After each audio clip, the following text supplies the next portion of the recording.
अस्सलामुअलैकुम। Straight talk में खुश आमदीद। आपके साथ मैं हूँ आयशा बख्श। काफ़ी दिनों से बानी पीटीआई इमरान खान को रावलपिंडी की अडियाला जेल से किसी दूसरी जेल मुंतकिल करने की तजावीज़ और ख़बरें ज़ेर गर्दिश हैं। हर हफ्ते मुलाकातों के दौरान अमन व अमान की ख़राब सूरत हाल इस मुंतकली की बड़ी वजह बताई जा रही है। सवाल यह है कि क्या ये महज इंतज़ामी और सिक्योरिटी फ़ैसला होगा या इसके पीछे सियासी अवामिल भी हैं। अडियाला रोड जो रावलपिंडी शहर को मिलाने वाली शाहरा है, सिक्योरिटी खदशात के बहस 3 किलोमीटर तक बंद कर दी जाती है। इससे न सिर्फ मकामी कारोबार ठप हो जाते हैं बल्कि तलबा की तालीमी सरगर्मियां भी मुतासर होती हैं। दुकानदारों के एहतजाज ने इस मसले को मजीद नुमाया किया है। वजीर आजम के मुशीर राना सनाउल्लाह के मुताबिक इमरान खान की मुंतकली की तजवीज़ ज़ेर गौर है। उधर इख्तियार वली ये दावा कर चुके हैं कि यह फैसला हो चुका है। आज और गुज़श्ता हफ्तों में इमरान खान से मुलाकातें न करवाने पर पाकिस्तान तहरीक इंसाफ के कारकुनान और इमरान खान की बहनों की जानिब से अडियाला जेल के बाहर धरने भी दिए गए। कानूनी एतबार से देखा जाए तो इमरान खान इस वक्त नैब के एक मुकदमे में सजा याफ्ता हैं जिसका ताल्लुक विफाकी हुकूमत से है। जेल हुक्काम के मुताबिक उमूमी उसूल ये है कि सजा के खिलाफ अपील ज़ेर समात होने की सूरत में कैदी को उसी इलाके की जेल में रखा जाता है जहां मुताल्लिका आला अदालत वाक़ हो। ताहम कानून ये भी इजाज़त देता है कि सिक्योरिटी या इंतज़ामी वजूहात की बुनियाद पर किसी कैदी को दूसरी जेल मुंतकिल किया जा सकता है और इसमें कैदी की मर्जी शामिल होना लाजमी नहीं। पाकिस्तान में 100 से ज़्यादा जेलें हैं जिनमें अटक, कोट लखपत और अडियाला जेलें सियासी कैदियों के हवाले से मशहूर रही हैं, जबकि खतरनाक जेलों में मच जेल सरे फहरिस्त है। इसके अलावा कराची की मलीर और सेंट्रल जेलें भी सख्त और हसास जेलों में शामिल हैं। पाकिस्तानी सियासत की तारीख ये बताती है कि जेलें महज कैद खाने नहीं रहीं बल्कि सियासी सरगर्मियों के मराकज़ भी बनती रही हैं। जुल्फ़िकार अली भुट्टो की गिरफ्तारी और कैद के दौरान रावलपिंडी जेल से भी सियासत की कोशिश होती रही। नवाज शरीफ को कोट लखपत जेल में रखा गया तो वहां से भी सियासी पैगामात का सिलसिला जारी रहा।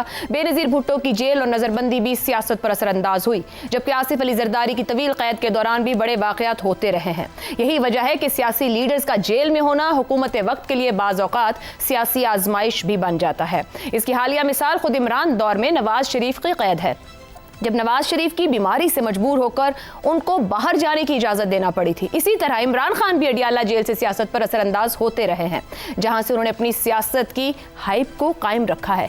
अब असल सवाल यह है कि अगर इमरान खान को किसी दूसरी जेल, मसलन किसी दूर दराज या कम नुमाया जेल में मुंतकिल कर दिया जाता है तो क्या इससे सियासी हलचल कम हो जाएगी या फिर यह कदम एक नई सियासी अलामत को जन्म देगा। पाकिस्तान की तारीख ये इशारा देती है कि सियासी लीडर्स की जेलें बदलने से उनकी सियासत ख़त्म नहीं होती। अडियाला जेल हो या कोई और कैद खाना, असल मसला जेल की दीवारें नहीं बल्कि वो सियासत दीवारों के अंदर और बाहर मुसलसल जारी रहती है। तो आज के हालात और सूरत हाल को किस तरीके से हमारा पैनल देख रहा है, क्या ये बदलाव भी वाकई कोई मुल्क की सियासत को बदलाव दे पाएगा या नहीं, इसी पर गुफ्तगू रखेंगे। हमारे साथ हैं हसन निसार, शहजाद चौधरी, जैगम खान और आमिर अहमद खान साहब।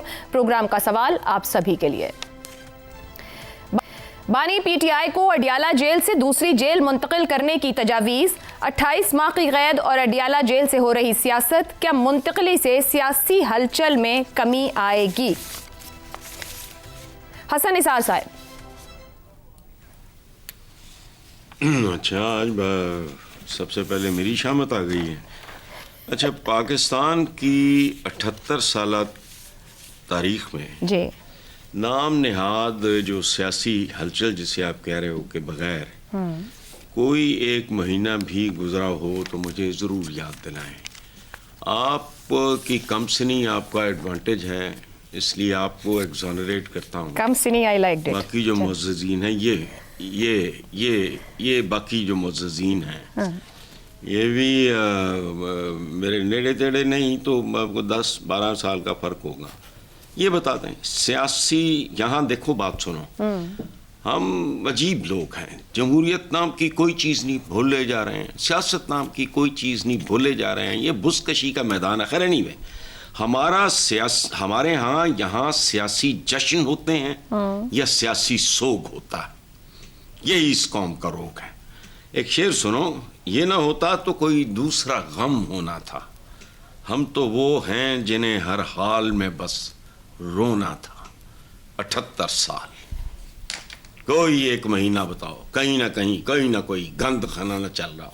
सर तो गम और खुशी तो हर जगह साथ साथ होती है ना, गम और खुशी तो एक दूसरे के साथ चोली दामन का साथ कह लें या साथ साथ चलना है उन्होंने सुबह और शाम की तरह, सुबह शाम की तरह। ये बताइएगा कि क्या क्या जेल की तब्दीली वाकई तब्दीली लाएगी? ओ भाई भाई भाई बात सुनो, क्या बात मुझे समझाई जो सारी जिंदगी मेरी समझ में नहीं आई। गम और खुशी साथ साथ, यहाँ नहीं साथ साथ, यहाँ गम और गम।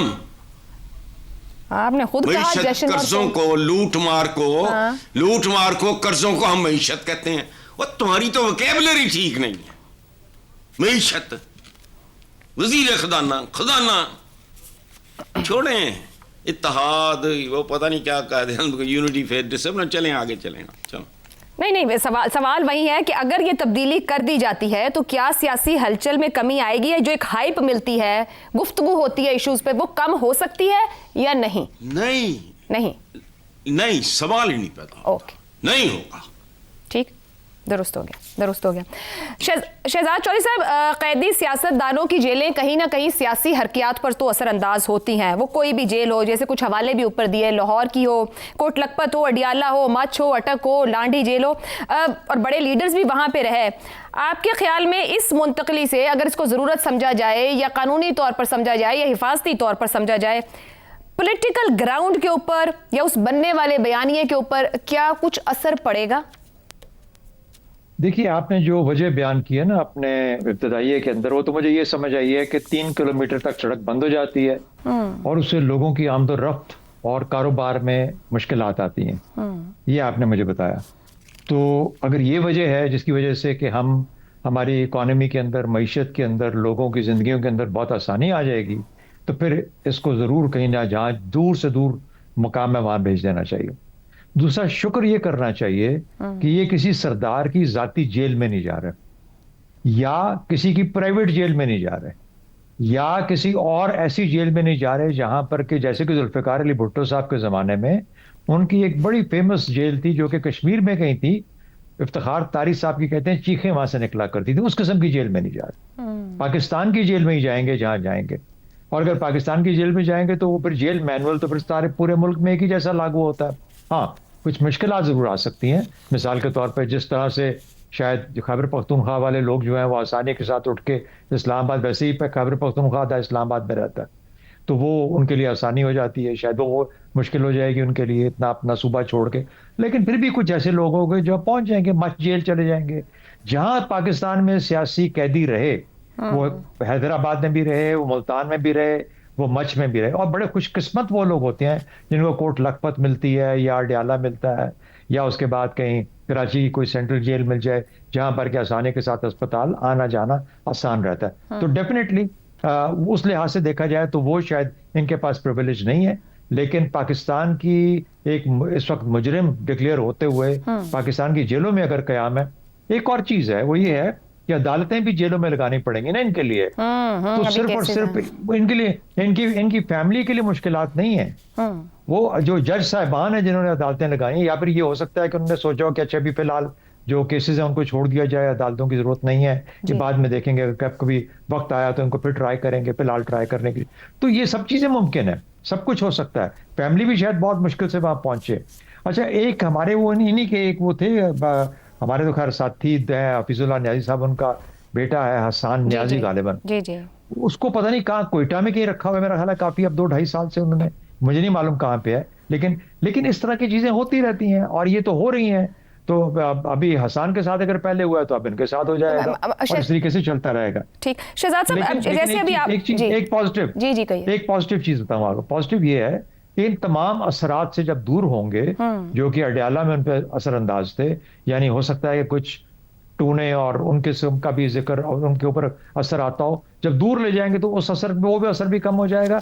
तो फिर कोई डील की मौका बन सकता है जहां पर ये, और रियासत की पहुंच तो हर जगह है, रियासत उनसे बात करेगी तो हो सकता है कि कोई डील के मौके बेहतर तौर पे हल हो जाए। मुझे यूं लगता है कि अगले 5 साल में इनको मौका मिलने का बाहर का नहीं है, कहीं ना कहीं पे जाके कोई ना कोई बातचीत करके अपने लिए कोई एग्जाइल लेनी पड़ेगी, ताकि फिर ये बाकी अलबत्ता गवर्नेंस केपी की जो है उसको मौका मिलेगा, हो सकता है कि वो जरा स्लाइटली बेहतर होना शुरू हो ठीक, जाए। मगर आपकी गुफ्तगू में मैं एक सवाल आपसे उसका जवाब और जानूं, जैसे वो जो भी हुकूमती लोग बोल रहे हैं कि मसाइल पैदा होते हैं, तमाशा होता है, अडियाला जेल जरगमाला, आपने कहा चलें ये सब कुछ है तो किसी दूर दराज जेल मुंतकिल कर दिया जाए, चलें आप ये भी सहूलत कर दें।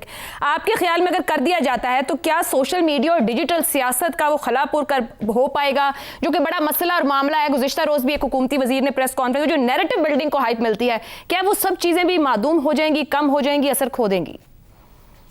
ये वाहिद कौम है पाकिस्तान की और वाहिद रियासत है पाकिस्तान की, 8वीं nuclear state in the world, जो कि सोशल मीडिया पे चलती है, सोशल मीडिया से खौफजदा है और सोशल मीडिया की बुनियाद पे अपने रोजाना की पॉलिसी को तब्दील करती है। मैं हैरान परेशान हूं उन दिमागों का, उन मुफक्करीन का जो कि सोशल मीडिया से घबराते हैं और कहते हैं कि यार सोशल मीडिया से बहुत डर लगता है, ये पता नहीं कब खामोश होंगे। ठीक, यानी ये एक्स को किसी को खोल के देख लो यार, पता नहीं वहां पे क्या क्या गंद है, उस गंद के अंदर उस गंद को भी शामिल करो, अपने काम से काम रखें, मूव ऑन करें। आपके बहुत सारे जो जेन्युइन काम है इस रियासत और लोगों के और आवाम के, उनको हल करने की कोशिश करें। सोशल मीडिया खुदा का वास्ता इसके पीछे मत पड़ो और हमें किसी ट्रक की बत्ती के पीछे मत लगाओ। शहजाद साहब, मूव ऑन की बात कर रहे हैं तो जैगम साहब, अगर इमरान खान किसी दूसरी जेल में रहते हुए भी सियासी बयानियां कायम रखने में कामयाब रहे तो क्या सबक सीखा जाएगा कि सियासी मसाइल जेल की दीवारों के पीछे नहीं बल्कि सियासी ऐवानों में हल होने चाहिए या हल किए जा सकते हैं?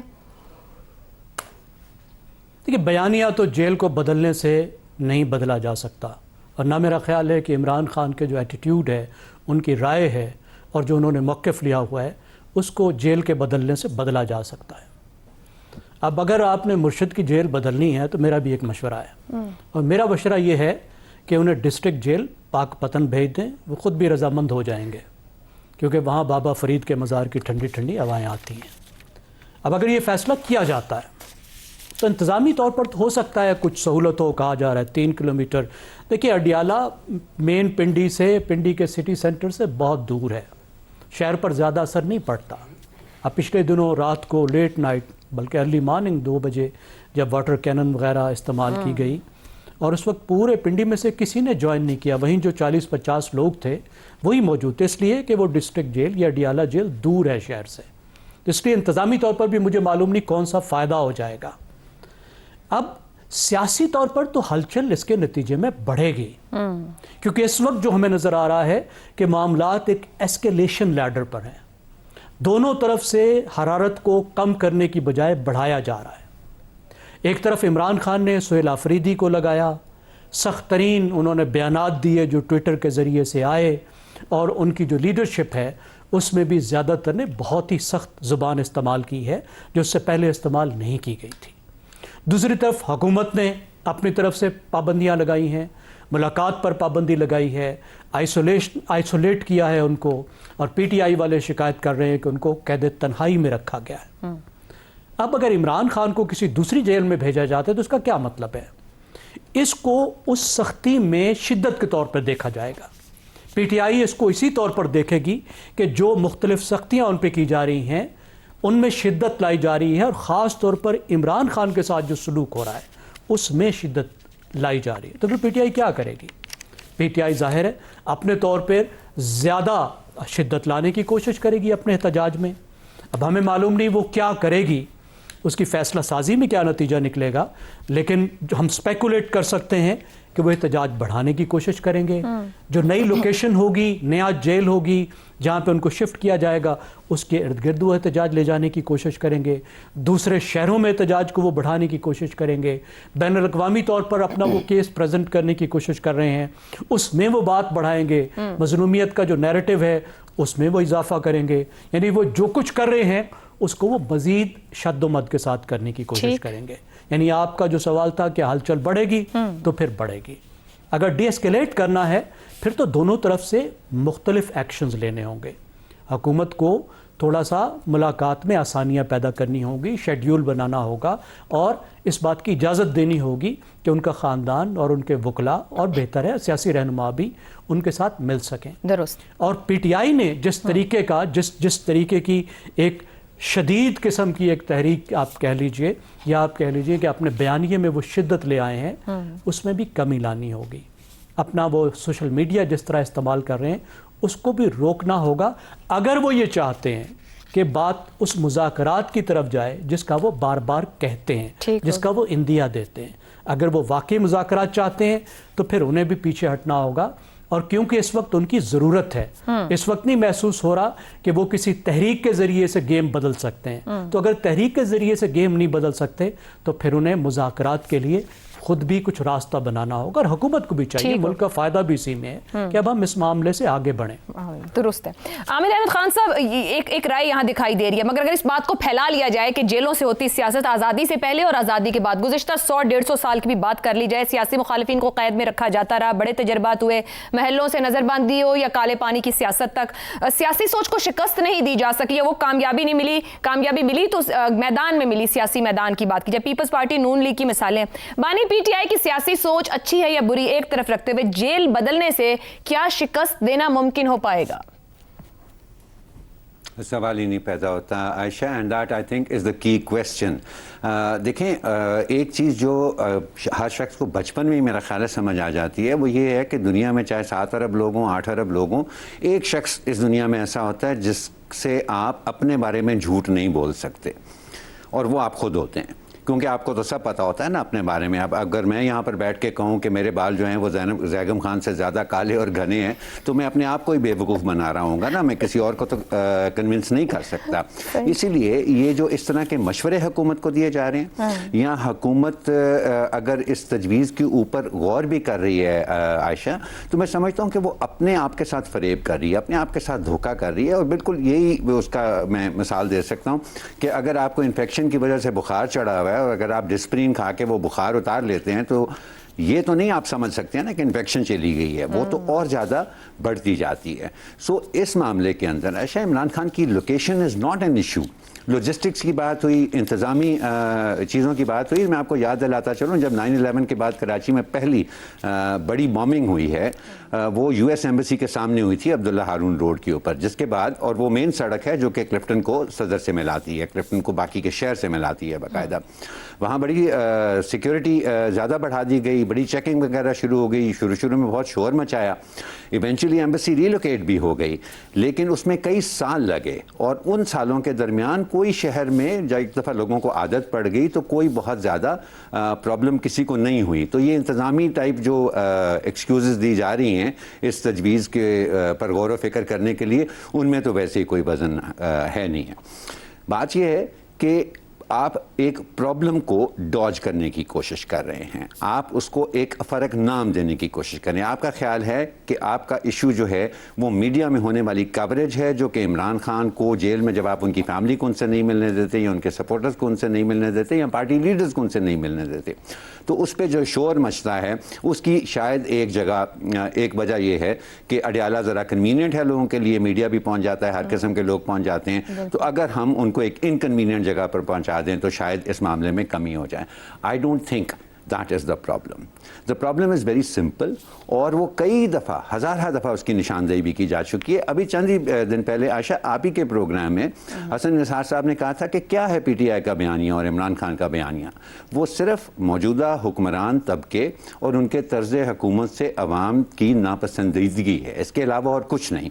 तो आप अपने तौर तरीके बदलें। अगर आपको इतना खौफ है इमरान खान की सियासत से, और अगर आप समझते हैं कि पीटीआई आपके लिए एक सीरियस सियासी चैलेंज बन चुकी है जिसका आपको कोई और इलाज नहीं समझ आ रहा, तो आप अपने तौर तरीके बदलें। अभी क्या हुआ है, 3 दिन पहले पंजाब के एक मिनिस्टर एक इलेबोरेट सरकारी प्रोग्राम बनाकर प्रोटोकॉल के साथ गाड़ियां वाड़ियां लेकर मुल्तान चले गए, और अपनी सरकारी इंगेजमेंट्स की बजाय वो अपने एक दोस्त के बेटे की शादी अटेंड करके वापस आ गए। और यहाँ पर बात ख़त्म नहीं हुई आयशा, जब उनके ऊपर तनकीद हुई तो बजाय इसके कि चले नदामत का ही थोड़ा बहुत इजहार हमें देखने को मिल जाता, उन्होंने कहा कि क्या जी, ये अगर मैं मिनिस्टर बन गया हूँ तो इसका मतलब ये है कि मैं किसी प्राइवेट फंक्शन पर नहीं जा सकता हूँ। अरे भाई, इसलिए तो आपके ऊपर तनकीद नहीं हो रही थी राइट। सो अगर आप ये अपने तौर तरीके बदल लें तो that is the only way to Yes. Fight a narrative जिसका ना तो इमरान खान की लोकेशन से कोई ताल्लुक है जी, और ना ही वो लोकेशन बदल के आप उसमें कोई खातिर खा तब्दीली ला सकेंगे, क्योंकि आजकल का मीडिया हमने देख लिया है आयशा कि वो भारी भारी इक्विपमेंट और महंगे कैमरों और इस तरह की लॉजिस्टिक्स के ऊपर डिपेंडेंट नहीं है। एक छोटा सा सेलफोन आपको चाहिए और दूर दराज के इलाकों से भी अगर कोई खबर ऐसी है जो कि अवाम की दिलचस्पी की खबर है तो आपको वो मिल जाती है। सो ये सारी लोकेशन वगैरह के ऊपर जो गौर व फिक्र है या इसकी जो बातें हैं ना, वो मेरा ख्याल है अगर हुकूमत उस पर गौर कर भी रही है तो वो सिर्फ अपने आप के साथ फरेब कर रही है। उसमें कहीं पर कोई अकल और दानिश की मुझे तो इतनी सी रमक भी नजर नहीं आती। ठीक हो गया जी, जबरदस्त तरीके से अपने आगे बढ़ेंगे। एक ब्रेक ले लेते हैं, ब्रेक से वापस आएंगे तो हम बात करेंगे मोदी का भारत क्या हिंदुत्व सोच की परछाई बन चुका है, इस ब्रेक के बाद।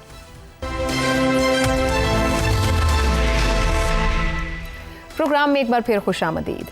भारतीय रियासत बिहार के दारुल हुकूमत पटना में एक सरकारी तकरीब के दौरान बुर्क़े और हिजाब में मलबूस खातून डॉक्टर बिहार के वज़ीर आला नीतीश कुमार से अपना तकर्रुरी नामा लेने स्टेज के करीब पहुंची तो नीतीश कुमार ने खातून की जानिब इशारा किया और फिर नकाब खींचकर उतारने की कोशिश की। पहली कोशिश की नाकामी पर दूसरी बार भी ऐसा किया। इस दौरान पीछे खड़े हुक्काम ने नीतीश कुमार को रोकने की कोशिश की, लेकिन वो बाज ना आए और मुस्कुराते रहे। इस वाक़े से भारतीय सेकुलरिज्म की वाज़े नाकामी इसलिए भी आया हो रही है कि नीतीश कुमार का ताल्लुक हिंदुत्व की अलंबरदार जमात भारतीय जनता पार्टी से नहीं है। नीतीश कुमार जनता दल यूनाइटेड के लीडर हैं और उनकी जमात बिहार के पसमानदा तबकात के हुकूक की सियासत करती आई है। भारतीय वज़ीर आज़म मोदी को अपनी हुकूमत के लिए जिन जमातों पर इन्हिसार करना पड़ रहा है उनमें नीतीश कुमार की जमात भी शामिल है। ताहम इसके बावजूद बिहार में बीजेपी और आरएसएस उत्तर प्रदेश, राजस्थान, मध्य प्रदेश, आसाम और गुजरात जैसी रियासतों की तरह हिंदुत्व की सोच को मुकम्मल तौर पर नाफिज नहीं कर पाई, क्योंकि बिहार में बीजेपी कभी इख्तिदार में ही नहीं आई और इसे नीतीश कुमार की जनता दल पार्टी पर ही इन्हिसार करना पड़ता है। अब गुज़िश्ता माह फिर जनता दल ने जो बीजेपी के साथ इत्तेहाद किया, रियासती इंतखाबात में हिस्सा लिया और कामयाबी भी हासिल की, तो नीतीश कुमार फिर बिहार के वज़ीर आला बने। नीतीश की उम्र और जहनी सेहत को लेकर अपोजिशन जमातें करती हैं कि वो वज़ीर आला रहने के काबिल नहीं रहे। इससे पहले भी नीतीश कुमार पब्लिक स्टेज पर अजीबोगरीब हरकतें करते पाए गए, मगर अब एक लड़की के चेहरे से हिजाब हटाने के वाक़े ने साबित कर दिया है कि बीजेपी और आरएसएस की हिंदुत्व सोच का असर ऐसी जमातों पर भी तेजी से पड़ रहा है जो अपने आप को सेक्युलर कहती हैं। इस वाक़े के बाद भले ही कांग्रेस पार्टी नीतीश कुमार के इस्तीफे का मुतालबा कर रही है, मगर क्या इस मुतालबे से इस सवाल का जवाब मिल पाएगा कि क्या अक़लियतों, सिखों, ईसाइयों और मुसलमानों को भारत में रहने के लिए मुकम्मल तौर पर हिंदुत्व की सोच के साथ ही जीना होगा? इसी पर गुफ्तगू रखेंगे। सवाल इस तरह से, मोदी का भारत बीजेपी ही नहीं सेक्युलर जमात के वजीर आला भी मुस्लिम खातून के हिजाब उतारने लगे, क्या भारत हिंदू राष्ट्र बन चुका? हसन साहब। अच्छा, सबसे पहले तो ये बहुत इम्पोर्टेंट सवाल है। मैं एक बात करूंगा कि शहजाद साहब ने भुट्टो साहब की वो कश्मीर, आज़ाद कश्मीर वाली जेल और इफ्तिखार तारीख की चीखों का हवाला दे के मुझे बहुत टॉर्चर किया है। मैं सोच में पड़ गया कि उस जगह का क्या नाम था, और मैं बता नहीं सकता जो टॉर्चर, वो उसका नाम था दलाई कैंप। वैसे थैंक यू शहजाद साहब। दूसरी बात मैं कहता हूँ कि आप अपने प्रोग्राम में एक नई चीज़ ऐड करें जी, जो इस तरह के प्रोग्राम्स में होती नहीं। हाँ जी। वो होना चाहिए तबसरा ऑफ द मंथ, पूरे 4 हफ्तों का। ठीक। और पहला जो मेरा वोट है वो आमिर साहब के तज्जिए के साथ है। ये ख्याल भी मुझे उनके तज्जिए। अब चलते हैं आपके सवाल के बारे में। दुरुस्त। सेकुलर गैर सेकुलर, ये बिल्कुल एक मुख्तलिफ बात है। मैं सेकुलर हूँ, लादीन नहीं हूँ, ये फजूल बात है, समझ की बात है। अच्छा, आदमी इंसान होता है या फिर मैनिमल, या सब मैन होते हैं हम? मैनिमल होता है एनिमल और मैन का इम्तजाज, बिल्कुल, और सब मैन होता है इंसान होने से चंद स्टेप नीचे, जानवर होने से चंद स्टेप ऊपर। अच्छा, अब मुझे यकीन है कि इस शख्स को किसी माँ ने नहीं, गटर ने उगला होगा। क्या कह रहा हूं? माँ ने नहीं जना होगा, किसी गटर ने उगला होगा, या शायद किसी बदबूदार दरख्त पे कोई छोड़ गया हो। या अच्छा, दूसरी बात ये कि मेरा ये एंटी हिजाब और प्रो हिजाब, उसमें मेरी अप्रोच टोटली डिफरेंट है। टर्किश वमन, अरेबियन, ये वो सारे ना जंगों में औरतें, बड़ी बड़ी दलेर औरतें, और ये वो सारा, खैर नहीं दे, उसको छोड़ दो। किसी औरत और बच्चे के साथ ये हम बूथे उठा के कहना शुरू कर देते हैं, जो पंजाब गवर्नमेंट कर रही है कि ये एक्स्ट्रा जुडिशल। अच्छा, वो जुडिशल होता है? जैसा मुंह वैसी चपेड़। ये यहां ये ऐसी बदतमीजी, दस्तदराजी किसी बच्चे के साथ, किसी खातून के साथ, पाकिस्तान में अगर हो, औरत हिंदू हो, तो मैं अपने बंदे के बारे में भी यही बात करूंगा। ठीक हो, ये जानवर है। सही, ठीक है, ठीक हो गया। शहजाद चौधरी साहब, ये जो वाकया है, इसको देखा जाए तो क्या कहा जा सकता है कि आज के भारत में गांधी, नेहरू और आजाद के नजरियात की अब कोई गुंजाइश नहीं बच गई है? जी बिल्कुल नहीं बच रही है, बिल्कुल नहीं बच रही है। देखिए, किसी भी खातून के लिबास को हाथ लगाना किसी मर्द का एक शर्मनाक बात है। पहली बात तो ये तय है कि ये हक ही नहीं किसी को पहुंचता कि किसी औरत के लिबास को हाथ लगाए, उसको खींचे, उसको उतारने की या तब्दील करने की भी कोशिश करे। नीतीश कुमार वो आदमी है जिसको हमने खास तौर पर पाकिस्तान बुलाया था चंद साल पहले कि गवर्नेंस के ऊपर आके हमारी हुकूमतों के साथ, सूबाई हुकूमतों के साथ गुफ्तगू करे और हमें बताए कि वो बिहार में जिस किस्म का जो एक निज़ाम लेके चल रहा है अपनी गवर्नेंस का, जिसकी बहुत उन दिनों बड़ी धूम थी, वो कुछ हमारे लोगों को भी दे। लेकिन नीतीश कुमार आजकल के भारत में एग्जिस्ट करता है। अभी जब वो इलेक्शन जीता है तो बीजेपी के साथ मिलके जीता है, बल्कि बीजेपी उसके साथ मिलके जीती है, इसमें कोई शक नहीं। उसकी अपनी पोजीशन भी तवक्को नहीं थी कितनी मजबूत होगी। तो जहां पर बीजेपी, अगर आपको जीतना है तो बीजेपी के साथ मिलना पड़ेगा। कांग्रेस भी अपने तरीके में, अपनी सोच में अब आहिस्ता, ये सोच ही नहीं सकती कांग्रेस, कोई खुल के कह ही नहीं सकता कि मुसलमानों के हक में कोई बात की जाए किसी शक्ल में भी। यानी अगर आपको सियासत करनी है, भारत इतना बदल चुका है, वो भारत जिसको सेक्युलर कहते थे, जमहूरी कहते थे, इंक्लूसिव कहते थे, वो भारत जिसका आप जिक्र कर रही हैं कि आजाद का और गांधी का और नेहरू का, उस भारत से अब भारत बदल के अब मोदी का भारत बन चुका है, आरएसएस का भारत बन चुका है। अगर आपको सियासत करनी है तो आप सिर्फ और सिर्फ उस सूरत में कर सकते हैं कि आप हिंदू नेशनलिज्म, हिंदुत्व का नारा लगा के सामने खड़े होकर, अगर वो नहीं करते आप तो कम से कम आप मुसलमानों के हक में कोई बात नहीं कर सकते। तो आज इसी कांग्रेस के हाथ से आपका आर्टिकल वो जो था कश्मीर वाला जी, वो तब्दील हुआ था। राज्यसभा के अंदर बैठ के इन्हीं कांग्रेसमैनों ने उसको मेजॉरिटी, 2/3 मेजॉरिटी दी थी और कॉन्स्टिट्यूशन तब्दील हुआ था। तो इसलिए कहने के बाद और होते हैं और बाकी जो अंदर की हकीकतें होती हैं और। ये ऑस्ट्रिया और जर्मनी, हिटलर के जर्मनी की तरह ये हिंदू नेशनलिज्म, जहां पे भी नेशनलिज्म आएगा मजहब के साथ रिलेट होगा या किसी फिक्र के, ऐसी फिक्र के साथ आएगा कि मिलिटराइज्ड नेशनलिज्म बनेगा, तो जर्मनी की शक्ल बनेगी, हिटलर की शक्ल बनेगी। अनफॉर्चुनेटली दुनिया और मोदी और उसका भारत आज एक हिटलर के रास्ते पे चल रहा है और पाकिस्तान के लिए अच्छा नहीं है। इधर अफगानिस्तान में भी यही हाल है, उधर वो भी यही हाल है। ईरान मुश्किल से आहिस्ता आहिस्ता अपने आप को बचा के रख रहा है, वरना सबकी सब रिलीजियस नेशनलिस्ट पावर्स हैं जो कि पार्टीज हैं जो कि इन पावर है। पाकिस्तान को ख्याल करना पड़ेगा। ठीक, एक ब्रेक लेते हैं, ब्रेक से वापस आएंगे, आमिर साहब और जैगम साहब की राय आपके सामने रखेंगे। प्रोग्राम के आखिरी हिस्से में एक बार फिर खुशामदीद। आमिर साहब, कांग्रेस की जानिब से नीतीश कुमार की इस्तीफे का तो मुतालबा किया गया है, मगर 11 साल से खुद कांग्रेस नाकाम हो रही है भारत में। अगर सेकुलर जमातें अब देखा जाए हिंदुत्व की सोच के करीब जाती, उसी तरह से अपने तौर तरीके अपनाती नजर आती हैं, तो क्या कांग्रेस के लिए ऐसे भारत को सेकुलरिज्म के करीब लाना मुस्तकबिल में कहीं मुमकिन हो पाएगा? देखिए, बहुत मुश्किल हो गया है आयशा। एक दो चीज़ें मैं यहाँ पर जिनका जिक्र ज़रूरी समझता हूँ। पहली बात तो ये कि ये जो हरकत जिसकी हम बात कर रहे हैं, ये एक बड़ी दानिस्ता हरकत है। और ये मैं क्यों कह रहा हूँ, क्योंकि हमें इससे एक पॉलिटिकल कल्चर क्या चीज़ होती है और किस किस्म की चीज़ें उसके ऊपर असरअंदाज होती हैं, उसमें एक इंसाइट मिलती है हमें। जब से बीजेपी ने ये शख्स नीतीश कुमार जो है, ये एक लेफ्ट विंग आदमी है, रिफॉर्मिस्ट भी कहलाता है, बड़े अच्छे अच्छे काम भी किए हैं, पिछले 20 बरस में सिर्फ 9 या 10 महीने ये इक़्तिदार से बाहर रहे हैं, बड़े बाअसर भी समझे जाते हैं। लेकिन जब से बीजेपी ने एक हिंदुत्व का एक कल्चर फैलाया है, हिंदू नेशनलिज्म को बहाया है इंडिया के अंदर, तो आप देखें कि किस तरह हर कोई उसके अंदर बह के रह गया है। अब इसके कते नज़र कि किसी शख्स की अपनी बिलीफ सिस्टम क्या है, वो लेफ़्ट विंग है, वो लिबरल है, वो प्रोग्रेसिव है, वो काबिल भी हो सकता है, कॉम्पिटेंट भी हो सकता है, उससे कोई फ़र्क नहीं पड़ता। पॉलिटिकल कल्चर एक ऐसी चीज़ होती है आयशा कि जिसमें अगर आप किसी किस्म का नेगेटिव इन्फ्लुएंस बहा देते हैं तो फिर वो एक सुनामी की तरह सबको बहा कर ले जाता है। और ये मेरा ख्याल है इसका हमें सबसे वाज़ेह इशारा मिला है।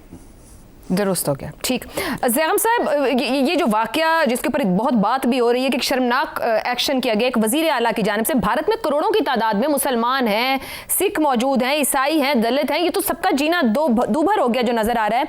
क्या लोगों के चले सियासी, माशी, सकाफती हुकूक से महरूम रखा जा रहा हो, मगर क्या इस तरह के वाकयात का होना या इस तरीके से लोग तंग हो जाएं, तरक्की याफ्ता तो मुल्क छोड़ दें एक तरफ, क्या भारत अपनी आज की सालवियत के साथ फिर सर्वाइव भी कर पाएगा?